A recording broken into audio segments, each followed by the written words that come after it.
క్రీస్తునందు కూడి వచ్చిన అందరికీ మన ప్రభువును ప్రియరక్షకుడైన యేసుక్రీస్తు పరిశుద్ధ అందరికీ వందనాలు. మార్కు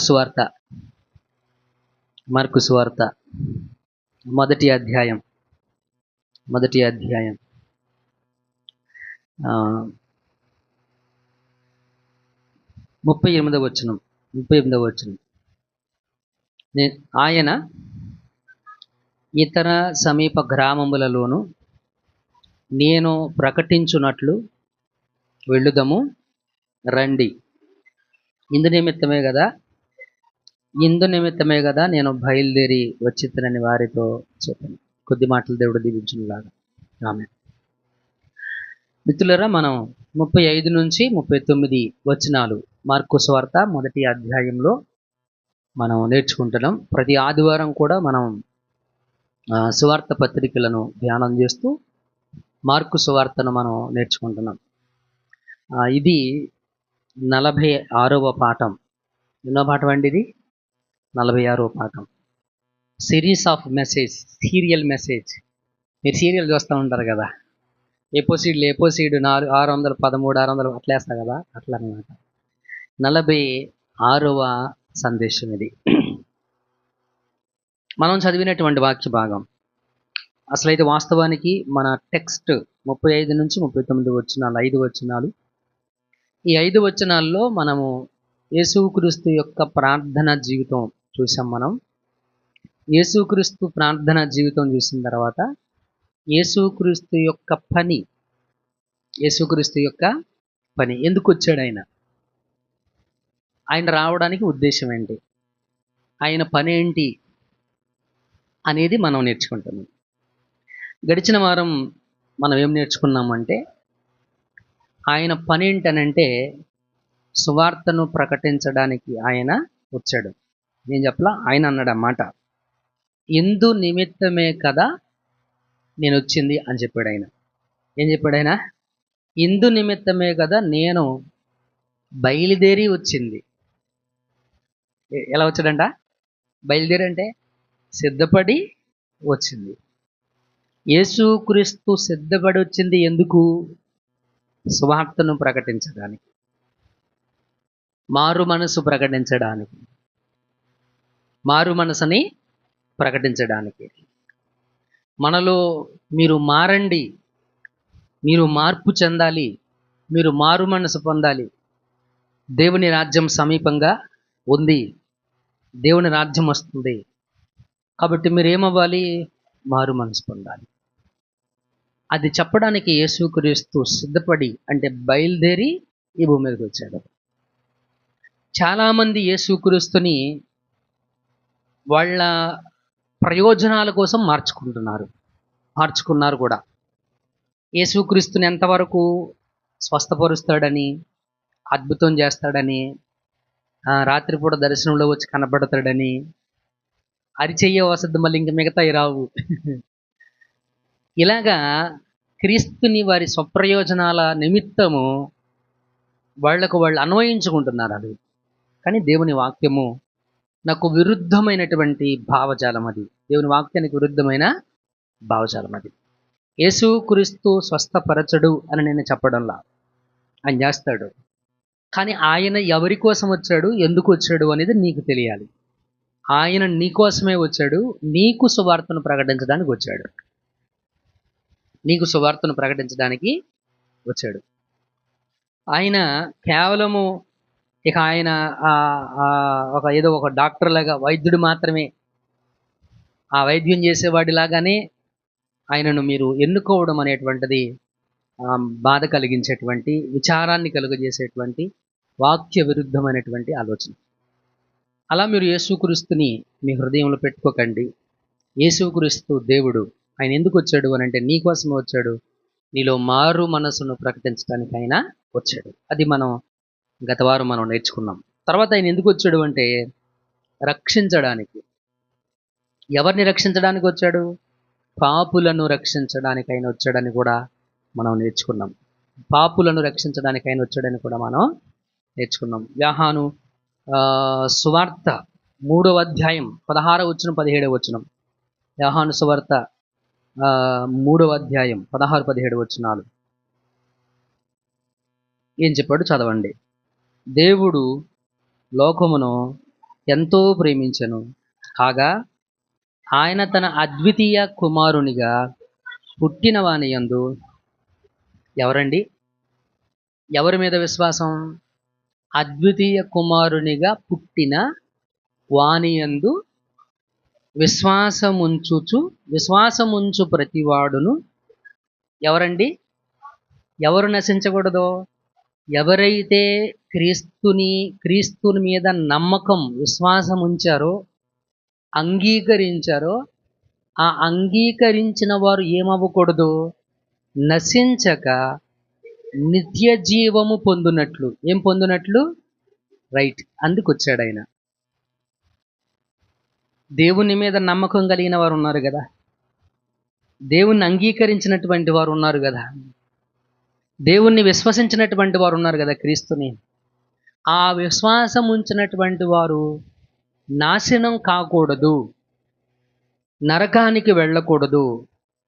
వారిని నరకం నుంచి తప్పించాలి, వారికి నిత్య జీవమును ఇవ్వాలి, వారికి నిత్య జీవాన్ని ఇవ్వాలి. ఇక్కడ అంటాడు, నిత్య జీవమును పొందునట్లు ఆయనను అనుగ్రహించను. నిత్య జీవం పొందినట్లు ఆయనను అనుగ్రహించను. లోకము తన కుమారుని ద్వారా రక్షణ పొందుటకే గాని లోకమునకు తీర్పు తీర్చుటకు దేవుడు ఆయనను లోకములోనికి పంపలేదు. అర్థమవుతుందండి? యేసుక్రీస్తు ఎందుకు వచ్చాడంట? ఆయన లోకములో ఉన్నటువంటి విశ్వాసము కలిగినటువంటి వారిని రక్షించడానికి, నిత్య జీవం ఇవ్వడానికి యేసుక్రీస్తు ఈ భూలోకానికి వచ్చాడు. ఇది మనము గ్రహించవలసినటువంటి విషయం. ఆయన రావడంలో ప్రధాన ఉద్దేశంలో మారు మనసు ప్రకటించడానికి వచ్చాడు. అంత మాత్రమే కాదు, నువ్వు ఆయనను నమ్మినటువంటి వారిని, ఆయన యందు విశ్వాసం ఉంచినటువంటి వారిని రక్షించి వారికి నిత్య జీవం ఇవ్వడానికి ఆయన వచ్చాడు. ఒక మాట చెప్తాడు, మొదటి యోహాను పత్రిక 5వ అధ్యాయము 12వ వచనం 13వ వచనం చదవండి. దేవుని కుమారుణ్ణి అంగీకరించువాడు ఎవరండి? వింటున్నారా నా మాటలు? అర్థమవుతుందా? దేవుని కుమారుణ్ణి అంగీకరించిన వారు ఎవరు? వారికి ఏం కలుగుతుందంట? ఎవరైతే యేసుక్రీస్తుని దేవునిగా, ప్రభువుగా, రక్షకుడిగా అంగీకరిస్తారో, అంటే నమ్ముతారో, విశ్వాసం ఉంచుతారో, వారికి ఏం కలుగుతుందంట? జీవం. వారికి ఏం కలుగుతుంది? జీవం. ఒక్క నిమిషం. ఈ రోజున యేసుక్రీస్తుని నమ్ముకున్న వాళ్ళకి ఏం కలుగుతుందని బయట ప్రకటన చేయబడుతుంది? ఆస్తులు, అంతస్తులు. ఏమండి? ఆస్తులు, అంతస్తులు, ధనం, ఇవి కలుగుతున్నాయని చెప్తున్నారు. కానీ దేవుడు ఏం చెప్పాడు? ఇవి నీకు ఉన్నా లేకపోయినా, నువ్వు యేసుక్రీస్తుని నమ్మితే అవి ఉన్నా లేకపోయినా పర్వాలేదు. అర్థమవుతుందండి? అవి ఉంటే దేవుడు నిన్ను ఆశీర్వదించాడు అని అనుకోవద్దు. నీ దగ్గర ఆస్తిపాస్తులు ఉన్నాయి అనుకోండి, దేవుడు నన్ను ఆశీర్వదించాడు. ఆస్తిపాస్తులు లేనోళ్ళు కూడా ఉంటారు. దేవుని మీద నమ్మకం కలిగి ఏమీ లేని స్థితిలో ఉన్నటువంటి వారు కూడా ఉంటారు. మమ్మల్ని ఆశీర్వదించాడు, వాళ్ళని ఆశీర్వదించలేదు అని అనుకోవద్దు. ఎందుకనంటే ఏమీ లేని వారిని కూడాను, వాళ్ళు దేవుని యందు విశ్వాసం ఉంచిన వారిని కూడా దేవుడు ఆశీర్వదించాడు. ఎలా ఆశీర్వదించాడు అనంటే, అన్నీ ఉన్న నీవు నరకానికి పోతావేమో, ఏమీ లేకుండా దేవుని యందు విశ్వాసం ఉంచినటువంటి వాడు దేవుని రాజ్యానికి వెళ్తాడేమో. అన్నీ అనుభవించినటువంటి ధనవంతుడు నరకంలో ఉన్నాడు. దరిద్రాన్ని అనుభవించినటువంటి పేదవాడు, బీదవాడు దేవుని రాజ్యంలో. కాబట్టి నీ రక్షణకు, నీ ఆశీర్వాదానికి నీ దగ్గర ఉన్నటువంటి ధనధాన్యాలు, సమృద్ధులు ఇవేవి కారణాలు కాదు. ఇవేవి కారణాలు కాదు. వాటిని చూసి, వాటిని బట్టి మనము ఆశీర్వదించబడ్డామని మనం అనుకోకూడదు. మనం దేనిని బట్టి మనం ఆశీర్వదించబడతామంటే మన రక్షణను బట్టి. హల్లెలూయా. దేవునికి మహిమ కలుగునుగాక. కాబట్టి ప్రియమైనటువంటి దేవుని సంగమా, మనల్ని రక్షించడానికి, నశించకుండా, నరకానికి వెళ్ళకోకుండా, ఆ నరకము నుంచి, ఆ నాశనము నుంచి తప్పించడానికి యేసుక్రీస్తు భూమిలోకానికి, ఈ భూమి మీదకి ఆయన వచ్చాడు. ఆయన వచ్చింది నిన్ను నన్ను రక్షించడానికి. ఇది మనం అర్థం చేసుకోవాలి. ఎవరైతే ఆయన యందు విశ్వాసం ఉంచారో, ఆ విశ్వాసం ఉంచినటువంటి వారు జీవము కలిగినటువంటి వారు. ఏం ఏం కలుగుతుందండి వాళ్ళకి? జీవం. 13వ వచనం కూడా చదవండి, బాగా చెప్పాడు. దేవుని కుమారుని నామమందు, అది దేవుని కుమారుని నామమందు విశ్వాసముంచు మీరు నిత్య జీవము గలవారని తెలుసుకొనున్నట్లు నేను ఈ సంగతులను మీకు రాయచ్చు. అది ఎందుకు రాశాడండి ఈ సంగతులన్నీ? ఎవరు నిత్య జీవం? ఎవరికండి నిత్య జీవం? ఎవరికండి? నమ్మిన వారికి. ఎవరైతే విశ్వాసం ఉంచారో, ఆ విశ్వాసం ఉంచినటువంటి వారు నిత్య జీవము కలిగినటువంటి వారని తెలుసుకొనున్నట్లు ఈ సంగతులు రాశాడంట. కాబట్టి ఇక్కడ మీరు పరిశీలన చేసుకోవలసింది, మీరు యేసుక్రీస్తుని నమ్మారా లేదా? మీ రక్షణ, మీరు రక్షించబడ్డారా లేదా? దానికి నిర్ధారణ ఏంటి? నేను రక్షించబడ్డానని నాకు ఎలా తెలుసు? ఎలా తెలుసు అని అంటే మిత్రులరా, నేను రక్షించబడ్డాను అని అనడానికి రుజువు లేదా నిర్ధారణ, ప్రమాణం ఏంటి అనంటే మీ విశ్వాసమే. ఏంటంటే అది విశ్వాసమే మొదటి ప్రమాణం. నిర్ధారణ దేంట్లో అంటే, నిర్ధారణ కన్ఫర్మేషన్ అంటాం ఇంగ్లీష్లో. నేను రక్షించబడ్డానో లేదా అది నాకు ఎలా తెలుస్తుందంటే, నువ్వు విశ్వసిస్తే నీకు తెలుస్తుంది. నీ విశ్వాసమే ప్రమాణం, నీ విశ్వాసమే రుజువు. గలతీయులకు రాసినటువంటి పత్రిక, గలతీయులకు రాసినటువంటి పత్రిక 3వ అధ్యాయం, గలతీయులకు రాసినటువంటి పత్రిక 3వ అధ్యాయం మొదటి వచనం. ఓ అవివేకులైన, మిమ్మల్ని ఎవడు భ్రమపెట్టెను? సిలువ వేయబడిన వాడైనట్టుగా యేసుక్రీస్తు మీ కనుల ఎదుట ప్రదర్శించబడను కదా. ఇది మాత్రమే మీ వలన తెలుసుకొని కోరుచున్నాను. ధర్మశాస్త్ర సంబంధ క్రియల వలన ఆత్మను పొందితిరా, లేక విశ్వాసముతో వినుట వలన ఆత్మను పొందితిరా? దేంతో మారు మనసు దేంతో కలిగింది? విశ్వాసం. వినుట వలన, విశ్వాసం వలన, అంతే కదా. కాబట్టి ఇక్కడ రక్షణకు నిర్ధారణ, అష్యూరెన్స్, రక్షణకు గ్యారంటీ ఏంటి అని అంటే మీ విశ్వాసమే. కాబట్టి నేను రక్షించబడ్డానా లేదన్న సందిగ్ధంలో ఎవరైనా ఉంటే, ఆ సందిగ్ధం నుంచి బయటికి రండి. సందిగ్ధంలో నుంచి, అనుమానంలోంచి బయటకు వచ్చి మీరు విశ్వసించారా లేదా అన్నదే ప్రమాణం. మీరు విశ్వసించిన వారైతే మీరు రక్షించబడిన వారే. హల్లెలూయా, దేవునికి మహిమ కలుగును గాక. And not only that one, విశ్వాసం ఉంచినటువంటి మీరు జీవం కలిగి ఉన్నారు. ఏ జీవం? పొద్దున దావీదుకి ఇచ్చినటువంటి జీవం, సదాకాలము నిలుచు జీవము, దీర్ఘాయువును దేవుడు, ఆ నిత్య జీవాన్ని దేవుడు విశ్వాసివైనటువంటి నీకు యేసుక్రీస్తును నమ్మడం వల్ల దేవుడు దాన్ని నీకు ఇచ్చాడు. ఇంకొక మాట, యోహాను సువార్త తీయండి, చివరి అధ్యాయంలోకి వెళ్ళండి. 20వ అధ్యాయం 31వ వచనం. యేసు దేవుని కుమారుడైన క్రీస్తు అని మీరు నమ్మునట్లు నమ్మి ఆయన నామమందు, అది జీవము పొందినట్లు ఇవి రాయబడిను. అర్థమైందా మీకు? ఈ మాట అర్థమైందా? యేసు ఎవరని? దేవుని కుమారుడు అని మీరు నమ్మి, ఆ నమ్మడం వలన మీరేం పొందుకోవాలంట? నమ్మి మీరు జీవము పొందునట్లు, జీవము పొందినట్లు ఈ మాటలన్నీ కూడాను రాయబడ్డాయి. మన ఆస్తులు పెరగడానికి కాదు. యేసుక్రీస్తు నమ్మండి, ఆశీర్వదిస్తాడు దేవుడు. దేవుడు కారు ఇస్తాడు, దేవుడు బంగ్లా ఇస్తాడు, దేవుడు లేకపోతే ఇంకొకటి ఇస్తాడు, దేవుడు అది ఇస్తాడు, దేవుడు ఇది ఇస్తాడు.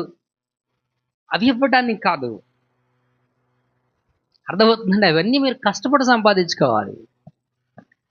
అవన్నీ ఎలా సంపాదించుకోవాలి? చదువుకొని, మంచి ఉద్యోగం చేసి, లేదా మంచి వ్యాపారం చేస్తూ మీరేం చేయాలి? మీకు వచ్చినటువంటి రాబడిలో కృతజ్ఞత కలిగి, నమ్మకం కలిగి, న్యాయమంగా పనిచేస్తూ ఆ సంపాదనలో నుంచి మీరు కొనుక్కోవాలి. అంతే.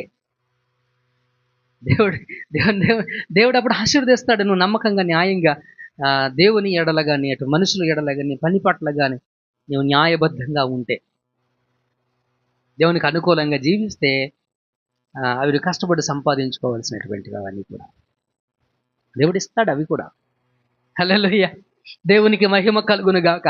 కాబట్టి ప్రియమైనటువంటి దేవుని బిడ్డలరా, ఇక్కడ ఎందుకు యేసుక్రీస్తు వచ్చాడో, నీకు మారు మనసు ప్రకటించడానికి వచ్చాడు.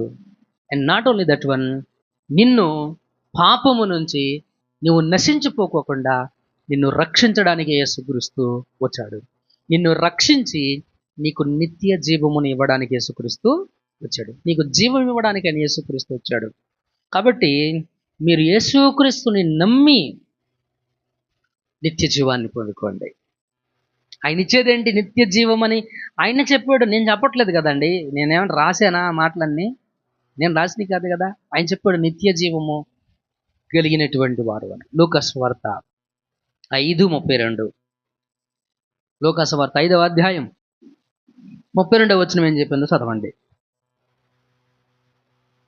మారు మనసు పొందుటకై నేను పాపులను పిలవవచ్చితిని గాని నీతిమంతులను పిలవరాలేదని వారితో చెప్పండి. అది ఏమిటండి? మారు మనసు పొందడానికి ఎవరిని పిలవడానికి వచ్చాడు ఈయన? పాపులను పిలవడానికి వచ్చాడు, నీతిమంతులను కాదు. కొంతమంది ఉంటారు, తమ్మును తాము నీతిమంతులుగా ఫీల్ అవుతారు. తమను తాము నీతిమంతులుగా ఫీల్ అవుతారు. అటువంటి వారితో దేవునికి పెద్ద పని ఏమీ లేదు. అర్థమవుతుందండి? వైద్యుడు ఎవరికి అవసరం ఉంటుంది? రోగంతో ఉన్నవాడికి వైద్యుడు అవసరం ఉంటుంది. అలాగే యేసుక్రీస్తు యొక్క అవసరం ఎవరికి? పాపంలో జీవించేవారు, పాపంలో జీవించేటువంటి వారికి. కాబట్టి ప్రియమైనటువంటి దేవుని సంగమ, ఈయన పాపులను పిలిచి పాపులను రక్షించడానికి వచ్చినటువంటి వాడు. ఈయన పాపముల కోసం మరణించినటువంటి వాడు. ఈయన పాపములో జీవించే వారి కోసం మరణించాడు. ఈయన ఎవరి కోసం మరణించాడండి? మంచి వారి కోసం. ఎవడైనా చనిపోవచ్చు, ఎవరైనా చనిపోవడానికి తెగించవచ్చు. కానీ ఎటువంటి మంచితనము లేని, ఎటువంటి భక్తి లేని, ఎటువంటి విశ్వాసం లేని మన కొరకు చనిపోవడానికి వచ్చినటువంటి వాడు యేసుక్రీస్తు. హల్లెలూయా. దేవునికి మహిమ కలుగును గాక. కాబట్టి ప్రియమైన దేవుని సంగమైన ఎందుకు వచ్చాడు అని అంటే, ప్రియమైన ఆయన పాపివైన నిన్ను రక్షించడానికి, పాపివైన నిన్ను రక్షించడానికి వచ్చాడు ఆయన. నీ పాపము నుంచి నిన్ను విడిపించడానికి వచ్చాడు ఆయన. ఇక్కడ మనలో ఎంతమంది నేను పాపినని గ్రహించాలి, గ్రహింపు ఉండాలి. మనకి చాలామంది ఏంటంటే, నేనేం తప్పులు చేయట్లేదు కదా, నేను అబద్ధం ఆడలేదు, ఏమండి నేను సినిమా చూడట్లేదు, లేకపోతే నేను ఎవరికి అన్యాయం చేయలేదు అని అనుకుంటా ఉంటాం. నువ్వు అన్యాయం చేసినా చేయకపోయినా, నువ్వు అబద్ధం ఆడినా ఆడకపోయినా, లేకపోతే నువ్వు దొంగతనం చేసినా చేయకపోయినా, ఒకళ్ళ మీద అసూయ పడ్డా పడకపోయినా, ఒకరి మీద పగ ఉన్నా లేకపోయినా, నువ్వు ఏం చేసినా ఏం చేయకపోయినా, నీకు తెలియాల్సిన విషయం ఏంటి అనంటే, యు ఆర్ ఏ సిన్నర్. నువ్వు ఒక పాపివి. నువ్వు ఎలా పాపివి? దేనిని బట్టి నీవు పాపివి? ఈ పాపం నువ్వు తప్పులు చేస్తే నీకు వచ్చినటువంటి పాపం కాదు ఇది. ఈ పాపం ఆదాము నుండి నీకు సంక్రమించినటువంటి పాపం. మొదటి మానవుడు పాపి, మొదటి మానవుడు పాపి.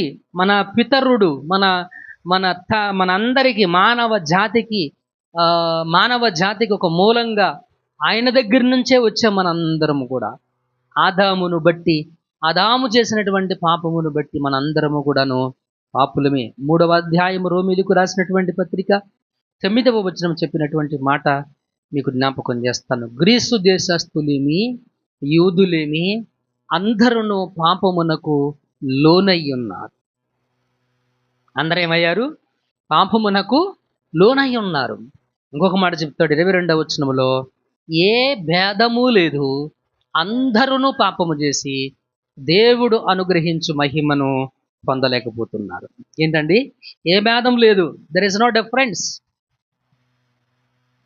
మన దేశంలో ఉన్నట్టుగా, మన భారతదేశంలో ఉన్నట్టుగా అగ్రకులమైనటువంటి వారు, ఈ తల నుండి వచ్చినటువంటి వారు పవిత్రులు, ఆ రొమ్ము నుండి వచ్చినటువంటి వారు పవిత్రులు, ఈ నడుము దగ్గర నుంచి కింద ఉన్నటువంటి శూద్రులు, ఇక మిగిలినటువంటి వారు ఎవరైతే ఉన్నారో వాళ్ళందరూ అపవిత్రులు, పాపురులు. ఇది మన సనాతన ధర్మం చెప్పినటువంటిది. కానీ దేవుని వాక్యం అది చెప్పడంలా. శూద్రుడైనా, అగ్రజాతికి చెందినటువంటి వాడైనా, ఆడు బ్రాహ్మణుడైనా, ఏమండి, ఎవడైనా సరే, ఆడు పాదాల్లో నుంచి పుట్టినవాడైనా, ఇక్కడ నడుములో నుంచి పుట్టినవాడైనా, అర్థమవుతుందండి? అందరూ అడు యూదుడైనా, అడు గ్రీసు దేశస్థుడైనా, వాడు ఇశ్రాయేలీయుడైనా, ఎవడైనా మానవుడు అని పిలువబడుతున్నటువంటి ప్రతి ఒక్కడు కూడాను పాపి. పాపము చేసి దేవుని మహిమను పొందలేకపోతున్నారు. నేను పాపిని అని చెప్పడానికి ఉదాహరణ ఏంటి అనంటే, నేను పాపిని అని చెప్పడానికి రుజువు ఏంటి అనంటే, మిత్రులరా, ఈ రోజున మీరు అనుభవిస్తున్నటువంటి కష్టాలు, బాధలు ఇవే. దారిద్ర్యం, అర్థమవుతుందండి? మనం అనుభవించేటువంటి కీడు, చెడు, ఈ దారిద్ర్యానికి మూలం పాపం. అది దేని నుంచి వచ్చినాయి? అవి దేవుని నుంచి వచ్చినటువంటివి కాదు. అయ్యో, పాపము నుండి వచ్చినటువంటివి.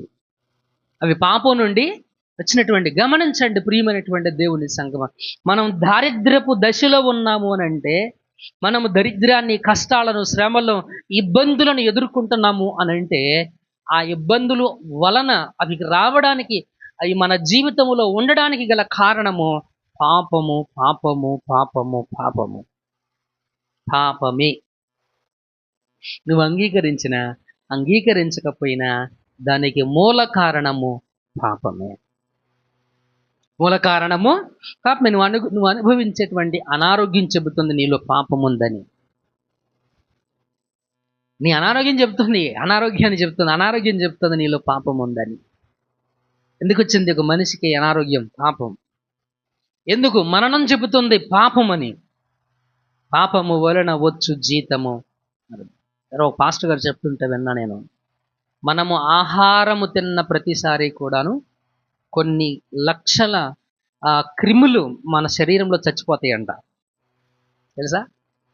మనం తిన్న ప్రతిసారి కూడా మన శరీరం లోపల ఉన్నటువంటి కొన్ని లక్షల క్రిములు, అవి చనిపోకపోతే మనకు బలం రాదండి. ఈ విషయం తెలుసా మీకు? అవి చనిపోయి మనకు బలాన్ని ఇస్తాయి. అంటే మరణం మన జీవితంలో ప్రతిరోజు జరిగేటువంటిది. ఏమ రైట్? అవును కదా? సైన్స్ మన ల్యాబొరేటరీ ఉన్నారు కదా, ఇక్కడ టెక్నీషియన్ ఉన్నాడు కదా మనకి, రైట్? గమనించవలసినటువంటి మరణం మన శరీరంలో ప్రతిరోజు జరిగేటువంటిది. దీన్ని బట్టి అర్థమవుతుంది మన జీవితం మరణం అనేటువంటిది మనకు చెబుతుంది. మనం ఎందుకు చనిపోతున్నాం కారణం తెలుసా? తెలీదు. మనం ఏమనుకుంటాం? జ్వరం వచ్చి చనిపోయాడు, డెంగ్యూ. మనం ఏమనుకుంటాం? క్యాన్సర్ వచ్చి చనిపోయాడు. మనం ఏమనుకుంటాం? కిడ్నీ ప్రాబ్లం వచ్చి చనిపోయాడు. మనం ఏమనుకుంటాం? యాక్సిడెంట్ అయి చనిపోయాడు. అవి కాదు కారణాలు. యాక్సిడెంటో లేకపోతే ఇంకొకటో కాదు. కిడ్నీ ప్రాబ్లమో, అనారోగ్య ప్రాబ్లమో, మరొక ప్రాబ్లమో కాదు. ఎందుకు? సమస్య ఏంటి అనంటే పాపం. సమస్య ఏంటంటే అది పాపం. ఒక మనిషి అడిక్ట్ అవుతున్నాడు. దేనికి? సిగరెట్ తాగడానికి, మందు తాగడానికి. అడిక్షన్ అంటే బానిస. ఎందుకు? పాపం. ఆ బంధకాల నుంచి విడిపించడానికి యేసుక్రీస్తు వచ్చాడు. హల్లెలూయా, దేవునికి మహిమ కలుగును గాక. నిన్ను వాటన్నిటి నుంచి విడిపించడానికి యేసుక్రీస్తు వచ్చాడు. నీకు మోక్షాన్ని ఇవ్వడానికి యేసుక్రీస్తు వచ్చాడు. చాలా సందర్భాల్లో చచ్చిపోతే బాగుండు అని అనుకున్న వాళ్ళు ఉంటారు. అంటే చచ్చిపోతే ఏమవుద్దని? బాధలు పోతాయి అని. అంతే కదా, కారణం ఏంటి? బాధలు పోయి మోక్షం వస్తుందని. కానీ చచ్చిపోయిన తర్వాత నువ్వు యేసుక్రీస్తు తెలియకుండా చచ్చిపోయావు అనుకోండి, మోక్షం రాదు. అర్థమవుతుందా? నువ్వు చనిపోయిన తర్వాత నీకు మోక్షమైన నరకమైన ఇచ్చేవాడు దేవుడు. అందుకే చెప్తాడైనా, శరీరమును మాత్రమే చంపువాడికి మీరు భయపడకండి, మీ ఆత్మను మీ శరీరాన్ని కూడా నశింపజేయగలిగినటువంటి శక్తిగల దేవునికి భయపడమని చెప్పాడు దేవుడు. చచ్చిపోతే నా బాధలన్నీ పోతాయి అనుకుంటావేమో, కానీ నువ్వు చనిపోయిన తర్వాత అల్టిమేట్గా నువ్వు పోవాల్సింది ఎక్కడికంటే దేవుని వద్దకు. ఆ దేవుడు డిసైడ్ చేస్తాడు నువ్వు ఎక్కడికి పోవాలి. మరలా నువ్వు ఆ బాధల్లోకి పోవాలా, మరలా నువ్వు దేవుడిచ్చేటువంటి నిత్య జీవానికి పోవాలా అనేది దేవుడు డిసైడ్ చేస్తాడు. మరి దేవుడిచ్చేటువంటి నిత్య జీవం మనకి ఎలా దొరుకుతుంది, మనకి ఎలా లభిస్తుంది అని అంటే, కుమారుణ్ణి నమ్మడం ద్వారా, కుమారుడైనటువంటి క్రీస్తుని విశ్వసించడం ద్వారా. ఆయనను ఎవరైతే నమ్ముతారో వారు జీవం గలవారు, ఆయన ఎవరైతే విశ్వసిస్తారో వారు నిత్య జీవం గలవారు. అది ఇవ్వడానికి దేవుడు కుమారుడైనటువంటి క్రీస్తును భూలోకానికి పంపాడు. ఆవిడ యేసుక్రీస్తుని నమ్మితే అప్పులు పోతాయి, యేసుక్రీస్తుని నమ్మితే బాధలు పోతాయి, ఇలాంటి ప్రసంగాలు అసలు వినకండి. అవి మిమ్మల్ని నరకానికి తీసుకెళ్తాయి. అర్థమవుతుందండి? నేను విమర్శిస్తున్నాను అనుకుంటాను, విమర్శ ఏమీ కాదు అది. దేవుడు చెప్పాడుగా, నేను చెప్పలేదుగా. ఏం చెప్పాడైనా? ఇందాక మనం చదివాం కదండి, పత్రికల్లో మనం చదివాము, 1 యోహానులో మనం చదివాము, నిత్య జీవము గలవారు. గలవారంటే ఇస్తాడు, అది ఇస్తాడు కదా. పొందుకుంటారంటే ఆయన ఇస్తాడు. ఏమిస్తాడు? జీవం, నిత్య జీవం ఇస్తాడా? అవన్నీ దేవుడు చెప్పినటువంటి మాటలు. అది ఇంపార్టెంట్ మీకు. ఏది ప్రాముఖ్యం మీకు? ఆ నిత్య జీవం ఇంపార్టెంట్, అది ప్రాముఖ్యం. కాబట్టి ప్రియమైనటువంటి దేవుని సంగమ, క్రీస్తు రావడం వెనుకాల ప్రధానమైనటువంటి కారణాలు దేవుని లేఖనం మనకు చాలా స్పష్టతను తెలియదు. మార్కు సువార్త 2:17 కూడా ఒకసారి చదవండి. అక్కడ ఏం చెప్పాడో కూడా చూద్దాం. 2వ అధ్యాయం 17వ వచనంలో ఈ మాట చెప్పాడు. యేసు ఆ మాట విని, రోగులకే గాని ఆరోగ్యం గలవానికి వైద్యుడు అక్కర్లేదు, నేను పాపులనే పిలవవచ్చేదని గాని నీతిమంతులను పిలవ రాలేదని వారితో చెప్పాను. నీతిమంతులను పిలవ రాలేదు. ఎవరిని పిలవడానికి వచ్చాడైనా? పాపులను. ఆదాము నుండి నీకు వచ్చినటువంటి పాపం, ఆదాము చేసినటువంటి పాపం నీకు సంక్రమించినటువంటి పాపం అది. కాబట్టి ఇక్కడ నువ్వు పాపము చేసినా చెయ్యకపోయినా పాపివే. దొంగతనం చేస్తే పాపిని, ఎవరికి నేను అన్యాయం చేయలేదు, ఎవరికి నేను హాని తలపెట్టలేదు, ఎవరు నేను పల్లెత్తి మాట అనలేదు, ఇవన్నీ కూడాను ప్రియమైనటువంటి దేవుని మనం చెప్పుకోవడానికి బాగుంటాయేమో, బయట వాళ్ళు వినడానికి బాగుంటాయేమో. కాబట్టి నువ్వు అవి చేయడాన్ని బట్టి పాపి అవ్వలేదు. అవి చేసినా చెయ్యకపోయినను నీవు పాపివి, పాపము నీ మీద ఆరోపణ చేయబడుతుంది, నీలో పాపముంది అనేటువంటి సత్యాన్ని దేవుని లేఖనం చాలా స్పష్టతను ఇస్తూ ఉంటుంది. హల్లెలూయా. కనుక పాపము నుండి మనల్ని విడిపించడానికి, రక్షించడానికి యేసుక్రీస్తు ఈ లోకానికి వచ్చాడు. మిత్రులారా, యోహాను సువార్త 12:47 చదవండి. 12వ అధ్యాయము 47వ వచనం ఏం చెప్పిందో చదవండి మిత్రులారా. 12:47 ఎవడైనను నా మాటలు వినియు వాటిని గైకొనకుండిన ఎడల నేనతనికి తీర్పు తీర్చను. నేను లోకమునకు తీర్పు తీర్చుటకు రాలేదు, కానీ లోకమును రక్షించుటకే వచ్చి తిని నన్ను నిరాకరించి నా మాటలు అంగీకరింపని వానికి తీర్పు తీర్చువాడొకడు కలడు. నేను చెప్పిన మాటయే అంత్య దినమందు వానికి తీర్పు తీర్చును. హల్లెలూయా. ఎందుకు వచ్చాడంట ఈయన? లోకమునకు తీర్పు తీర్చడానికి కాదు, లోకమును రక్షించడానికి. లోకం అంటే చెట్టులు, పుట్టలు, పాములు, పురుగులు ఇవంటారా? లోకం అంటే ఏంటి? మనుషులు. ఆయన అందరినీ రక్షించడానికి వచ్చాడు. ఆయన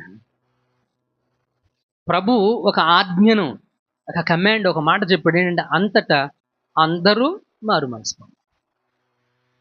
అందరికీ చెప్పాడన్నమాట, అందరూ మారు మనసు పొందండి, అందరూ విశ్వసించండి, అందరూ. ఆయన దీర్ఘశాంతము కలిగి ఉన్నాడు. ఆయన దేనికోసం దీర్ఘశాంతం కలిగి ఉన్నాడు?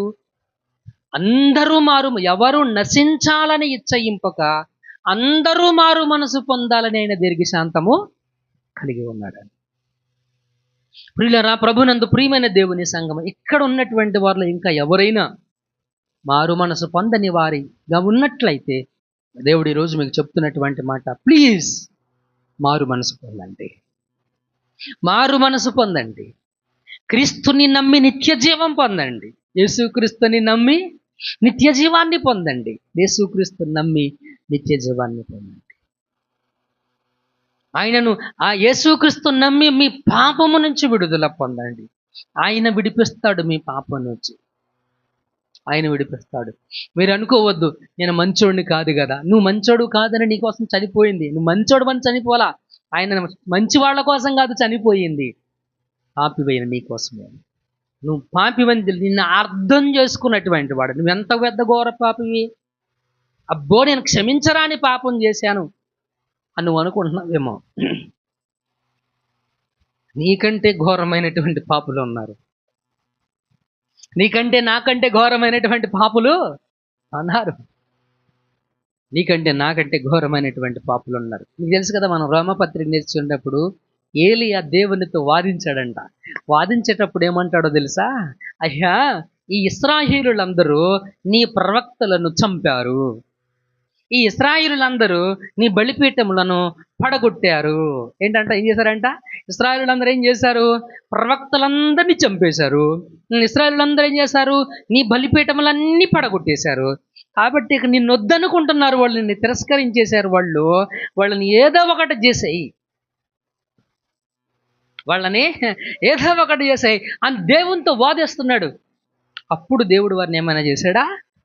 చేయలా. ఏమి చేయలే. దేవుడు ఒక అవకాశం ఇచ్చాడు వారికి. దేవుడు ఒక అవకాశం ఇచ్చాడు. అక్కడ అంటాడు, బయలునకు మొక్కాళ్ళు ఊనని 7,000 మంది శేషం నా కొరకు ఉంది అక్కడ చూడంటాడు. హల్లెలూయా, దేవునికి మహిమ కలుగును గాక. So what is our God? నువ్వు పాపం చేసినప్పుడు వెంటనే నీకు పనిష్మెంట్ ఇచ్చి నిన్ను సర్వనాశనం చేసేటువంటి వాడు మన దేవుడు కాదు. నీకు తెలుసా, మన న్యాయస్థానాల్లో వెంటనే తీర్పు ఎందుకు చేయరు? అంతే కదా, అంతే కదా. వెంటనే ఎందుకు శిక్ష అమలు చేయరు అని అంటే, మిత్రులరా, నీకు దాని లోపం, దాని యొక్క పశ్చాత్తాపం కలుగుతుందని. భార్య భర్తలు వెళ్ళిపోయి నాకు రేపు పొద్దున కల విడాకులుగా ఉంటిస్తారా? 6 నెలలు ఆగండి అంటారు. ఎందుకని? ఈ లోపల సమాధాన పడతారేమోనని, ఈ లోపల వాళ్ళని ఒకటొకరు సరి చేసుకుంటారేమోనని. అట్లా 10 సార్లు 20 సార్లు తిప్పించుకున్న తర్వాత అప్పుడేమైనా కన్ఫర్మేషన్ చేస్తారు. ఎందుకని? ఆ ఓర్పు ఎందుకు పడుతుంది? న్యాయస్థానం మార్పు కోసం. దేనికోసం? ఎస్, దేవుడు ఎందుకు ఆయన రాకడ ఆలస్యం చేస్తున్నాడు అని అంటే మనలో మార్పు కోసం, మనలో మార్పు కోసం. నువ్వు మారు మనసు పొంది కుమారుణ్ణి నమ్మి నిత్య జీవం పొంది నాశనం కాకోకుండా జీవం పొందాలి అని దేవుడు నీకోసము ఎదురు చూస్తూ ఉంటున్నాడు. మిత్రులారా, ఆయన నిన్ను రక్షించడానికే వచ్చాడని పరిశుద్ధ లేఖనం చాలా స్పష్టంగా మనకు తెలియజేస్తూ ఉంటుంది. మార్కు 10:45 ఒకసారి. మార్కు సువార్త 10వ అధ్యాయము 45వ వచనం ఏం చెప్పింది అంటే, అనేకులకు ప్రతిగా, అంతేనా, మనిషి కుమారుడు పరిచారము చేయించుకొనుటకు రాలేదు కానీ దేనికి వచ్చాడండి? ఆయన పరిచారము చేయుటకును అనేకులకు ప్రతిగా విమోచన క్రయధనముగా తన ప్రాణమును ఇచ్చుటకును వచ్చెను. ఇది అర్థమైందా మీకు? ఇది మీకు అర్థం కావాలండి. You were in the sin, నువ్వు పాపములో ఉన్నావు. నీ పాపము నుంచి నిన్ను విడిపించాలి అనంటే వెల కట్టాలి. ఏంటా వెల? ఆయన ప్రాణం. ఏంటా వెల? ఆయన ప్రాణం. క్రయధనము అన్నాడు. క్రయధనము అనే పదానికి అర్థం ఏంటో తెలుసా సుబ్బమ్మ గారు? ఏంటిది? క్రయధనము అనే పదానికి అర్థం ఏంటి అని అంటే మిత్రులరా, కొనడం. ఏంటది? కొనడం. ఈ పెన్ను మీ దగ్గర ఉంది, దాన్ని కొనాలి. కొనాలంటే నేనేం చేయాలి? I have to pay something. నేను డబ్బులు ఇవ్వాలి, ధనం ఇవ్వాలి. నీవు పాపమునకు అమ్మివేయబడ్డావు. ఎవరు అమ్మారు నిన్ను? నిన్నెవరు అమ్మలా. అర్థమవుతుందండి? ఎవరు నిన్ను పాపమునకు అమ్మలా. నిన్ను నువ్వే పాపమునకు దాసోహం చేసుకున్నావు. నీ అంతటా నీవే పాపమునకు దాసివైపోయావు, దాసుడివైపోయావు, బానిసవైపోయావు. సిగరెట్ తాగమని ఎవడని నేర్పిస్తాడా మన పిచ్చిగాని? మందు తాగమని ఎవరైనా నేర్పిస్తాడా? నేర్పించరు. నీ అంతటా నీవు, నీ మనసులో కోరిక అది. ఎవరో చెబితే చేసేది కాదు, నీకు ఆ తత్వం నీ లోపల ఉంది. ఇతరుల గమనించవలసినటువంటి విషయం, నిన్ను నువ్వే పాపానికి అమ్మి వేసుకున్నావు. ఇప్పుడు నీ పాపము నుంచి నిన్ను విడిపించాలి అని అంటే, నీ బానిసత్వం నుంచి, నీ దాసోహము నుంచి నిన్ను బయటకు విడిపించాలి అంటే నిన్ను కొనాలి. నిన్నేం చేయాలి? కొనాలి. నువ్వు కొనబడడానికి ఖర్చు ఎంతో తెలుసా? యేసుక్రీస్తు ప్రాణం. యేసుక్రీస్తు ప్రాణం. నిన్ను పాపము నుంచి విడిపించడానికి ఆయన ప్రాణాన్ని ఖర్చు పెట్టాడు. ఆయన రక్తాన్ని ఖర్చు పెట్టాడు. ఆయన రక్తాన్ని ధనముగా, క్రయధనముగా ఆయన రక్తాన్ని ఇస్తే, ఆ రక్తం తీసుకోవడాన్ని బట్టి నువ్వు నీ పాపము నుంచి విడుదల పొందుతున్నావు. ఇది నువ్వు గ్రహించాలి. నేను పాపిని, నా పాపము నుంచి విడిపించబడాలంటే యేసుక్రీస్తు మాత్రమే నన్ను విడిపించగలడు అనే విశ్వాసం నీ హృదయంలో ఉండాలి. అది నువ్వు నమ్మితే, అది నువ్వు నమ్మగలిగితే, యేసుక్రీస్తే నా పాపము నుంచి నన్ను విడిపించగలడు. లేదు, నన్ను యేసుక్రీస్తు కాదు, ఇంకా ఎవరైనా నీ కోసం అది చేశారేమో చూడండి. పోనీ అలా కాకోకుండా మనం వెరైటీ మార్గంలో వెళ్దాం. దేవుడికి 10 కోట్లు ఇచ్చి ఆ పాపాన్ని రుణమాఫీ చేయమందాం. ఏమండి? దేవునికి 10 కోట్లు ఇచ్చి పాపాన్ని ఏం చేయమందాం? రుణమాఫీ చేయమందాం. అయిద్దా? మనకున్న 5 ఎకరాలు, 10 ఎకరాలు, 15 ఎకరాలు ఇవన్నీ కూడా ఇచ్చేసేసి మనం ఎంటీ, అంటే మన దగ్గర ఏమీ లేకోకుండా చేసేసుకొని, ప్రభువా ఆ పాపాలన్నీ తీసేసి ఎలాగోలాగా పెద్ద మనసు చేసుకొని, ఎలాగోలాగా పెద్ద మనసు చేసుకొని నాకు నిత్య జీవం ఇచ్చేయి నాయనా అని చెప్దాం. అయిద్దంటారా? అవదు. మిత్రులారా, ఇక్కడ నువ్వు గ్రహించవలసినటువంటి విషయం, ఆయన నీ కోసము చనిపోయాడనేటువంటి సత్యం. ఎవరి కోసం చనిపోయాడైనా? ఆయనకి రోగం వచ్చి చనిపోలా, కిడ్నీ ప్రాబ్లం వచ్చి చనిపోలా. ఆయన చనిపోవడానికి కారణం ఏంటనంటే, నువ్వు పాపంలో ఉన్నావు, నీ పాపము నుంచి నువ్వు విడిపించబడాలి అనంటే ఏం కావాలి? ఆయన చనిపోవాలి. అక్కడ ఆయన ప్రేమ ఉంది. అక్కడేముంది? ఆయన ప్రేమ. ఆయన ప్రేమ. ఆయన ప్రేమ. ప్రేమ ఎంత బలమైందో తెలుసా? ప్రేమ ఎంత బలమైందో తెలుసా? ఎంత అద్భుతమైందో తెలుసా? ప్రేమ ఎంత బలమైనటువంటిది. నువ్వు చూడాల్సింది అక్కడ ఆయన ప్రేమ. నేనేంటి ఇలా వచ్చేసానండి. యెషయా గ్రంథం అంటాడు, మనందరము గొర్రెల వలె త్రోవ తప్పిపోయాం. ఏమయ్యాం? గొర్రెలాగా ఏమైపోయాం? త్రోవ తప్పిపోయాం. ఒక రోజున కోళి అనుకుంటా, ఎంత ఎదిగారు, తప్పిపోయినాయి. అవునా కాదా? త్రోవ తప్పిపోయాం. ఇప్పుడు నేను త్రోవలోకి మరలా తీసుకుని రావాలంటే ప్రేమ. తప్పైన కుమారుడు గురించి మనం నేర్చుకుంటా ఉంటాం.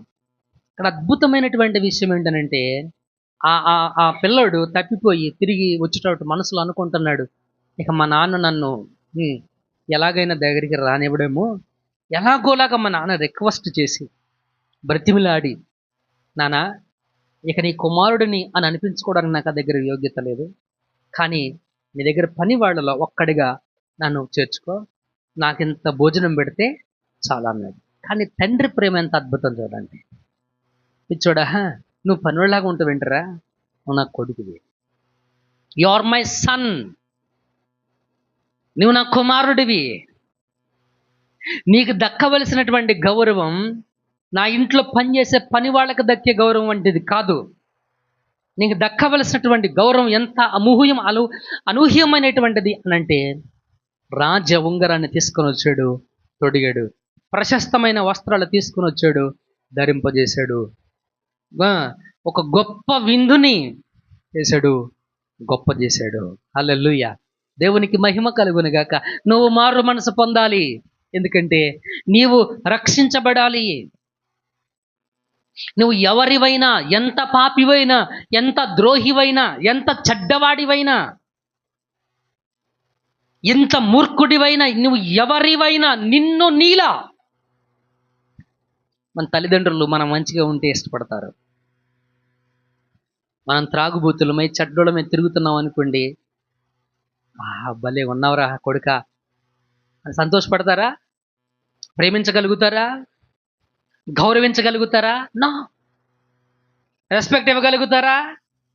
మన బంధువులైన, మన తల్లిదండ్రులు, మనను కనిన తల్లిదండ్రులే మన చేష్టలను బట్టి, మన క్రియలను బట్టి మనల్ని ప్రేమించలేరు, మనల్ని గౌరవించలేరు, మనకు విలువనివ్వలేరు, మనల్ని మనలా ప్రేమించలేరు. కానీ దేవుడు, నువ్వు ఎవరివైనా, నువ్వు మంచోడు అయితే నిన్ను ప్రేమిస్తాను, నువ్వు చెడ్డోడు అయితే నిన్ను ప్రేమించను. That is not our god. మన దేవుడు అది కాదు. నిన్ను నీలా, నువ్వు ఎలాగున్నా నిన్ను ప్రేమించాడైనా, నువ్వు ఏమై ఉన్నా నిన్ను ప్రేమించాడైనా, నువ్వు ఏ స్థితిలో ఉన్నా నిన్ను ప్రేమించాడైనా, నువ్వు ఏ స్థితిలో ఉన్నా సరే నీ కోసం చనిపోయాడైనా. నీ స్థితిని ఎరిగినవాడు, నీ గతిని ఎరిగినవాడు, నీ పరిస్థితి తెలిసినవాడు, నీ పరిస్థితి తెలిసినవాడు, నువ్వేంటో తెలిసినటువంటి వాడు. He is able to. రోమపత్రికలో చెప్తాడు కదా, మనం భక్తిహీనులం. ఏంటది? భక్తిహీనులం. ఆయన యందు మనం ఎప్పుడు భయభక్తులు సరిగ్గా చూపించలా. మనం బలహీనులం. అవును, ఆయన చెప్పిన మాట ఏది మనం సరిగ్గా చేయలా, ఏది మనం సరిగ్గా చేయలే. మనం పాపులం. మనం ఎవరు?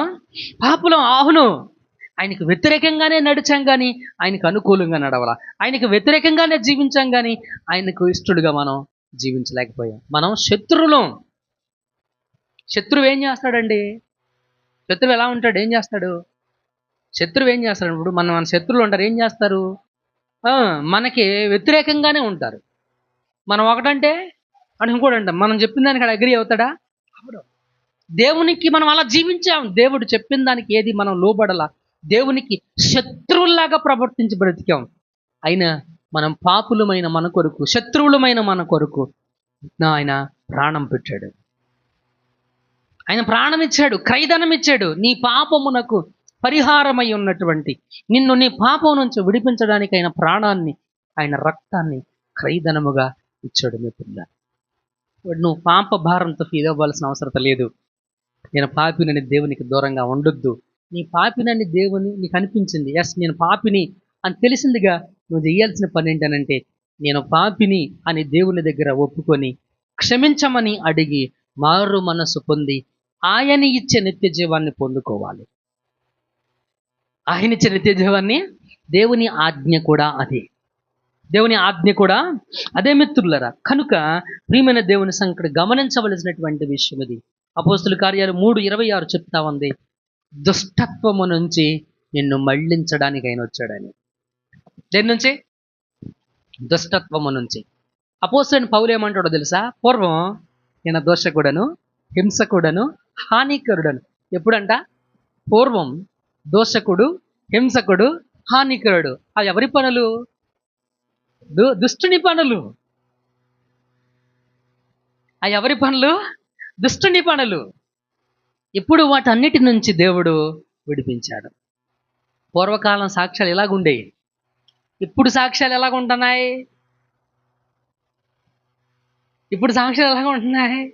ఈరోజు చెప్పే సాక్ష్యాలు ఏంటి అని అంటే, ఈరోజు ఆ టీవీల్లో కానీ ఆ యూట్యూబ్లో కానీ మేము కల్వరీ టెంపుల్కి వెళ్ళాం, లేకపోతే మేము ప్రవీణ్ అయ్యగారి దగ్గరికి వచ్చాం, మేము ఇక్కడికి వచ్చినప్పుడు మేము ఎంత కట్టుకోవడానికి కూడా బట్టలు లేవు,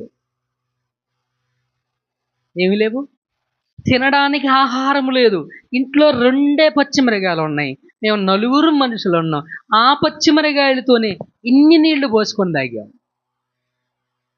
ఇదంతా ఏంటి? దరిద్రం. అదేంటి? పాపం. పాపాన్ని అనుభవించావు. అర్థమవుతుందండి? ఇప్పుడు మేము ఏమయ్యాము అని అంటే మేము 10 మందికి పెడుతున్నాం. ఇది కాదు రక్షణ సాక్ష్యం. సాక్ష్యం అది కాదు, దాన్ని సాక్ష్యం అనరు. సాక్ష్యమిచ్చేదా మన స్వామి యేసు దేవుడనొచ్చు, సాక్ష్యమిచ్చేదా సాక్ష్యమనగ గనిన వినిన సంగతులను తెలుపుటయే, సాక్ష్యమనగ సంగతులను తెలుపుటయే, సాక్ష్యమిచ్చు కొరకు నన్ను సామి రక్షించెననొచ్చు, సాక్ష్యమిచ్చేదా మన స్వామి యేసు. అది సాక్ష్యం. ఏమని సాక్ష్యం? ఆయన దేవుడు. అది నేను చెప్పడానికి నా సాక్ష్యం. అది చెప్పడానికి దేవుడు నన్ను రక్షించాడు. అది సాక్ష్యం. యేసుక్రీస్తు నమ్ముటలో నా జీవితం మారింది, నా వ్యవహార శైలి మారింది, నా ఆలోచన మారింది, నా బుద్ధి మారింది, నా ప్రవర్తన మారింది, నా మనస్సు మారింది. ఏం మారింది? మనసు. మనసు మారాలి. మనసు మారాలి. దుష్టత్వము నుంచి మళ్లించడానికి యేసుక్రీస్తు వచ్చాడు. నిన్ను రక్షించడానికి యేసుక్రీస్తు వచ్చాడు. నీ పాపము నుంచి నిన్ను విడిపించడానికి యేసుక్రీస్తు వచ్చాడు.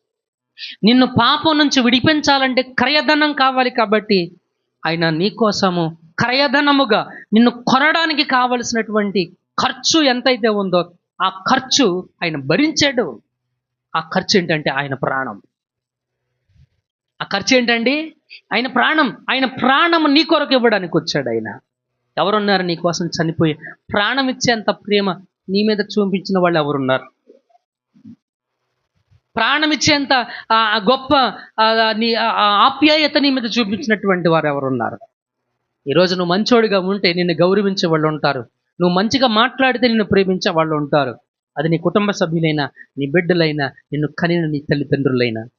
కానీ నువ్వు ఎవరివైనా నిన్ను ప్రేమించినటువంటి వాడు, నువ్వు ఏమై ఉన్నా నిన్ను ప్రేమించినటువంటి వాడు, నిన్ను గౌరవించి నీకు విలువనిచ్చినటువంటి వాడు, నిన్ను దుష్టత్వం నుంచి మళ్లించడానికి వచ్చినటువంటి వాడు క్రీస్తు.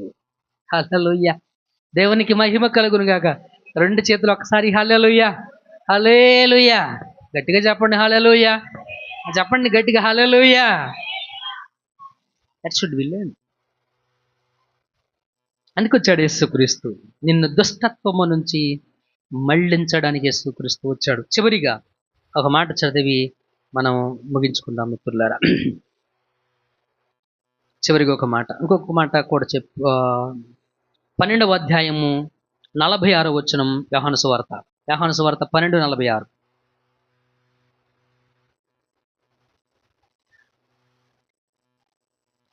నాయందు విశ్వాసముంచు ప్రతివాడు చీకటిలో నిలిచియుండకుండునట్లు నేను ఈ లోకమునకు వెలుగుగా వచ్చి ఉన్నాను. ఏంటంటే ఎవరికంట వెలుగు? ఎవరైతే యేసుక్రీస్తునందు విశ్వాసం ఉంచారో ఆ విశ్వాసం ఉంచినటువంటి వారు చీకటిలో నిలిచి ఉండకుండా ఉండునట్లు. చీకటి అంటే పాపములో నిలిచి ఉండకుండా ఉండునట్లు వెలుగుగా ఆయన వచ్చాడంట. హల్లెలూయా. దేవునికి మహిమ కలుగును గాక. ఆయన ఎందుకు వచ్చాడు? విశ్వాసి అయినటువంటి నిన్ను వెలుగులోకి తీసుకురావడానికి. ఎక్కడ తీసుకురావడానికి? వెలుగులోనికి తీసుకురావడానికి. నిన్ను పాపములో నుంచి నీ పాపంలో వదిలేయడానికి కాదు, నీవు పాపములో నిలబడకోకుండా వెలుగులోకి వచ్చి నిలబడ్డానికి, సత్యమందు నిన్ను ప్రతిష్ఠిత చేయడానికి, నీకు వెలుగుగా ఉండడానికి యేసుక్రీస్తు వచ్చాడు. హల్లెలూయా. చివరికి మాటలు నాతో చెప్పండి. 1 యోహాను 4వ అధ్యాయం. నేను చెప్తాను, నాతో పాటు ఈ మాటలు చెప్పండి, ముగించుకుందాం.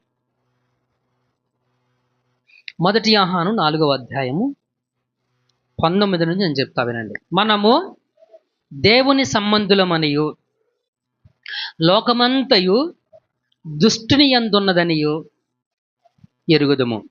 మనము సత్యవంతుడైన వానిని ఎరుగవలనని దేవుని కుమారుడు వచ్చి మనకు వివేకం అనుగ్రహించి ఉన్నాడని ఎరుగుదుము. మనము దేవుని కుమారుడైన యేసుక్రీస్తునందున్న వారమై సత్యవంతుని యందున్నాము. ఆయనే నిజమైన దేవుడును నిత్య జీవమునై ఉన్నాడు. చిన్నపిల్లలారా, విగ్రహముల జోలికి పోకుండా జాగ్రత్తగా ఉండుడి. హెచ్చరికతో ముగించడి పత్రికను. ఇక్కడ మనం చదివినటువంటి వాక్య భాగంలో కొన్ని విషయాలు చెప్పాడు. ఏం చెప్పాడు అంటే, మనము దేవుని సంబంధులం. మనం ఎవరో అరే చెప్పండి, ఎవరు? దేవుని సంబంధులం. లోకమంతయు ఎవరిలో ఉంది? దుష్టునిలో ఉంది. లోకమంతా ఎవరిలో ఉంది అంటే మనుషులందరూ ఎవరిలో ఉన్నారు? దుష్టునిలో ఉన్నారు, దుష్టత్వంలో ఉన్నారు, చెడులో ఉన్నారు, చెడుతనంలో జీవిస్తున్నారు, పాపంలో ఉన్నారు, పాపంలో జీవిస్తున్నారు. కాబట్టి మనము సత్యవంతుడైన వానిని ఎరుగవలనని. ఎవరిని? పాపములో ఉన్నట్టి జనమందరూ కూడా, ప్రజలందరూ కూడా, మనుషులందరూ కూడా పాపంలో ఉన్నారు, దుష్టుని అందున్నారు. మనము సత్య సంబంధులము. సత్యవంతుడైనటువంటి దేవునిని మనము తెలుసుకోవాలని మనకు వివేకమును అనుగ్రహించడానికి యేసుక్రీస్తు వచ్చాడు. అర్థమైందా ఈ మాట మీకు? హల్లెలూయా, దేవుని స్తోత్రం. ఎందుకు వచ్చాడంటే ఆయన నీకు వివేకం ఇవ్వడానికి. వివేకం అంటే దేన్ని వివేకం అంటాం? జ్ఞానమే వివేకం అంటే. వివేకం అంటే ఏంటి? తెలుసుకోవడం. ఏది మంచి, ఏది చెడు, ఏది దేవుడు, ఏది దేవుడు కాదు, ఏది దేవుడు కాదు. గ్రహింపు. ఒక మాట చెప్పాలంటే గ్రహింపు. యేసుక్రీస్తు ఎందుకు వచ్చాడంటే నీలో గ్రహింపు ఇవ్వడానికి, నీలో వివేకం ఇవ్వడానికి. ఏ వివేకం? సత్యవంతుడైన దేవుణ్ణి తెలుసుకోవడానికి కావలసినటువంటి వివేకమును ఇవ్వడానికి యేసుక్రీస్తు ఈ భూలోకానికి వచ్చి ఉన్నాడు. మిత్రులారా, హల్లెలూయా, దేవునికి మహిమ కలుగును గాక. ఇక్కడున్న మనందరము దేవుని సంబంధులమే. మనము దేవుని సంబంధులము అని మనకు తెలియాలి అని అంటే ఆ దేవుడు, ఆ సత్యవంతుడైనటువంటి దేవుడు మనకు తెలియాలి. మనకు తెలియాలి అని అంటే ఆ తెలివిని, ఆ జ్ఞానాన్ని, ఆ వివేకమును ఇవ్వడానికి యేసుక్రీస్తు భూలోకానికి వచ్చాడు. మిత్రులారా, కనుక యేసుక్రీస్తు నీకు తెలిస్తే, యేసుక్రీస్తు నీకు అర్థమైతే సత్యవంతుడైన దేవుడు కూడా నీకు అర్థమవుతాడు. సత్యవంతుడైన దేవుడు కూడా నీకు అర్థమవుతాడు. సో ప్రియమైన దేవుని సంగమా, మన పరిశుద్ధ గ్రంథము యొక్క విశిష్టత ఏంటో తెలుసా? ఆయన నిన్ను గ్రుడ్డిగా నామమని చెప్పలా. ఆయన చాలా సందర్భాల్లో తెలుసుకోండి అనే పదం ఎన్నిసార్లు ఉపయోగించాడు. తెలుసుకోండి, మీకు తెలియాలి. హల్లెలూయా. కాబట్టి ప్రియులరా, నేను ఈ సందేశాన్ని ముగిస్తూ ఉంటున్నాను. ఆ వచనాలు ముగించబడ్డాయి. ముగించబడలా, ఇంకొక మాట ఉంది దాంట్లో. Right, where going to learn that. దేవుని చిత్తమైతే వచ్చేవారు మళ్ళీ మనం నేర్చుకుందాము ఇంకొక మాట. ఆ మిగిలినటువంటి మాట దేవుని పిలుపు గురించి మనం నేర్చుకోబోతున్నాం. రైట్. అయితే మిత్రులరా, యేసుక్రీస్తు అనేటువంటి దేవుడు ఎందుకు వచ్చాడు అంటే నీకు మారు మనసుని ప్రకటించడానికి వచ్చాడు. ఎందుకు వచ్చాడు అనంటే నిన్ను రక్షించడానికి వచ్చాడు. ఎందుకు వచ్చాడు అంటే నీకు నిత్య జీవం ఇవ్వడానికి వచ్చాడు. ఎందుకు వచ్చాడు అంటే నీ పాపము నుంచి నిన్ను విడిపించడానికి వచ్చాడు. ఎందుకు వచ్చాడు అనంటే నీ పాపమును బట్టి, నీ పాపమునకు క్రయధనముగా ప్రాణాన్ని పెట్టడానికైనా వచ్చాడు. ఆయన ఎందుకు వచ్చాడు అనంటే నిన్ను దుష్టత్వము నుంచి మళ్ళించడానికి వచ్చాడు. ఆయన ఎందుకు వచ్చాడు అనంటే దేవుణ్ణి గూర్చి తెలుసుకోవడానికి జ్ఞానం, ఆ వివేకము నీకు ఇవ్వడానికి యేసుక్రీస్తు వచ్చాడు. మిత్రులారా, అది యేసుక్రీస్తు రావడానికి కొన్ని ప్రధానమైనటువంటి కారణాలను నేను మీకు తెలియపరిచాను మిత్రులారా. కాబట్టి ఈ రోజున మీకు తెలిసింది యేసుక్రీస్తు ఎందుకు వచ్చాడు ఏంటి అనేటువంటిది. యేసుక్రీస్తు ఎవరు అనేటువంటిది తెలిసింది. యేసుక్రీస్తు మీకోసం ఏం చేశాడు అనేటువంటిది తెలిసింది. మీరు ఎవరు ఏమై ఉన్నారు అనేటువంటిది మీకు తెలిసింది. ఇక్కడ చివరిగా నేను చెప్పొచ్చేటువంటి విషయం ఏంటంటే, మీరు యేసుక్రీస్తునందు విశ్వాసం కలిగి ఉన్నారా? యేసుక్రీస్తునందు విశ్వాసాన్ని కలిగి ఉన్నారా? ఒకవేళ మీలో ఇంకా సందిగ్ధత ఉంటే, ఇప్పుడు కూడా దేవుడు మీకు చెప్పాడు, నమ్మండి ఆయనను. నమ్మి నిత్య జీవాన్ని పొందండి. నమ్మి ఆయనను నిత్య జీవం పొందండి. అది ఆయన మనకు ఇచ్చేటువంటి వాడు.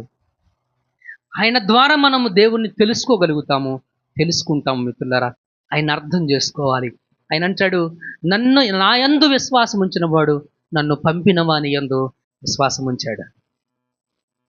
And who believe in Christ is believing in God. ఎవరైతే దేవుని యేసుక్రీస్తు నమ్మారో ఆ నమ్మిన వాడు దేవుణ్ణి కూడా నమ్మాడు అని. హల్లెలూయా. కనుక మీ విశ్వాసాన్ని ఒక్కసారి పరీక్ష చేయండి. మీరు దేవుణ్ణి నమ్మారా? అంగీకరించారా? విశ్వసించారా? విశ్వసించి నిత్య జీవాన్ని పొందండి. మీ రక్షణను, బాప్టిజం అంటే ఏంటో తెలుసా మిత్రులారా? మీరు ఏదో ఒక మతం పుచ్చుకుంటున్నట్టు, అదేదో పెద్ద యోగం చేస్తున్నట్టు మీరు ఫీల్ అవ్వకండి. అర్థమవుతుందా? మీ ఎంగేజ్మెంట్ని, మీ విశ్వాసాన్ని బహిర్గతం చేయడం. లోపల ఇన్వర్డ్ ఫైత్, అవుట్వర్డ్ అపీరియన్స్ అంట. నీ లోపల ఉన్నటువంటి నీ నమ్మకాన్ని, యేసుక్రీస్తుని నువ్వు నమ్మిన సత్యాన్ని బయటికి చెప్పడం. ఎంగేజ్మెంట్ అయింది. ఎంగేజ్మెంట్ తర్వాత వివాహం ఎందుకు చేస్తారు? టు రివీల్, తెలియడానికి అందరికి, అంతే కదా. నువ్వు యేసుక్రీస్తుని నమ్మినట్లయితే ఆ విశ్వాసాన్ని నువ్వు బయటకు చెప్పు. యేసుక్రీస్తుని అంగీకరించినట్లయితే నీ రక్షకుడిగా, నువ్వు ప్రభువుగా ఆయనను హృదయంలో విశ్వసించినట్లయితే ఆ విశ్వాసాన్ని బయటకు చెప్పడానికి బాప్టిజం కావాలి. హల్లెలూయా. కనుక మీలో ఎవరైనా అటు సిద్ధపాటు కలిగి ఉంటే ప్లీజ్ లెట్ us know. సంఘానికి తెలియాలి, పాస్టర్ గారికి తెలియాలి, చెప్పండి.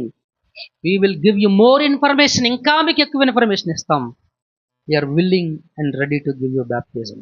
మేము చాలా సిద్ధంగా ఉన్నాం మీకు బాప్టిజం ఇవ్వడానికి, మీ రక్షణను బట్టి, మీ విశ్వాసాన్ని బట్టి. హల్లెలూయా. దేవునికి మహిమ కలుగును గాక. అర్థమైందా? ఒక మొక్క కూడా అర్థం కాలేదా? బురదనేసానా? లేదుగా. రైట్. మోకరించండి, ప్రార్థన చేద్దాం. ప్రార్థన చేద్దాం. దేవుని వాక్యాన్ని మనం విన్నాం కదా. అలాగే ప్రభు బలారాధనకు సిద్ధపడినటువంటి వారు కూడా ప్రార్థనా పూర్వకంగా సిద్ధంగా ఉండండి.